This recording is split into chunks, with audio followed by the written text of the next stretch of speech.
এখানে আসছিল association for underprivileged people আপ সমৃদ্ধি কর্মসূচি স্বাস্থ্যসেবা পুষ্টি কার্যক্রম আওতা বন্যার্থীদের সেবায়।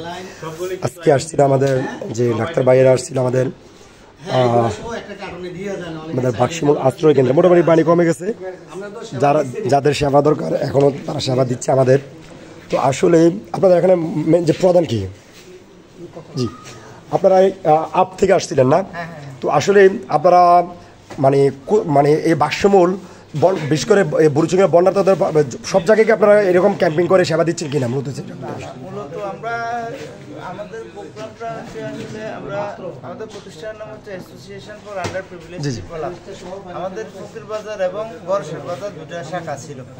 আমাদের চিন্তা ছিল যে আমাদের শাখার আশেপাশে 2টা শাখায় কি আশেপাশে লোকদের সেবা দেব, কিন্তু ওইখানে স্কুলে গিয়ে দেখলাম যে ওইখানে সবসময় বিভিন্ন জায়গার থেকে যাতায়াত বলো সবসময় ডাক্তার থাকে। আমরা চাইছিলাম যে যেখানে একটু রুট ভিতরে যেখানে অন্যান্য ডাক্তাররা কম পৌঁছায়, এই জন্য আমরা একটু ভিতরে এসে এলাকার মানুষের সেবা দিতে চাইছি। জি জি, অসংখ্য ধন্যবাদ। সুপ্রিয় দর্শক, আপনারা দেখেছেন যে আমাদের যে আপ থেকে যে সমস্ত ভাইরা আসছে আমাদের বাক্সমূল আশ্রয় কেন্দ্রে সেবা দেওয়ার জন্য, তাদের থেকে বুঝতে পারছেন বিশেষ করে যেখানে যাতায়াত ব্যবস্থা রয়েছে সেখানে কিন্তু অনেক ডাক্তাররা যায়, আর এখানে কিন্তু যাতায়াত ব্যবস্থা না থাকার কারণে কেউ আসতে পারে না। তো তাদের যে উদ্দেশ্যটা আপনারা বুঝতে পারছেন। অসংখ্য ধন্যবাদ। ভিডিওটা শেয়ার করে দেবেন আমাদের।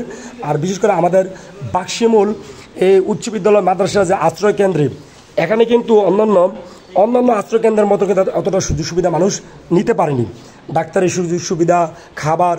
তবে আমাদের যে প্রধান শিক্ষক রয়েছেন উনি যথেষ্ট চেষ্টা করেছেন, এটা কিন্তু সত্য। আপনারা দেখেছেন মিডিয়াতে, আমিও লিখেছি বা সবাই লিখেছে, ঠিক আছে? তো সবাইকে অসংখ্য ধন্যবাদ আমাদের আজকের এই ভিডিও দেখার জন্য। ধন্যবাদ সবাইকে।